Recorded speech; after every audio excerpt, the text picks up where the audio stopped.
Welcome to Kenton's videos. Enjoy the video. You start by verifying project fundamentals because many black screens come from simple mismatches. Open project settings and confirm comp resolution and frame rate match your footage, then switch the renderer to Mercury GPU or software to test differences. Once done, clear the disk cache and point media cache to a fast drive. This speeds previews and avoids corrupt cache frames. Make sure GPU drivers are recent. Outdated drivers often break previews, so update them if needed before moving on. Next, you isolate the problem because effects or media cause most mid-process failures. Start by disabling third-party plugins and heavy GPU effects. Render a short range to see if the black frames disappear.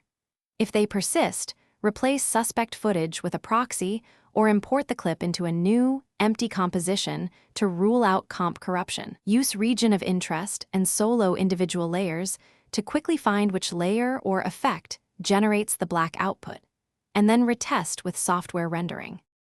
To finish, you verify render paths and preferences so the fix sticks. Render a short segment with alternate codecs, ProRes, H, 264, or an image sequence to see if exports remain black. Different encoders bypass certain renderer bugs. Then reset After Effects preferences by holding Ctrl or CMD plus Alt and Shift on launch and reconfigure only essentials. If the issue continues, create a new project and import assets incrementally. This method isolates corrupt items.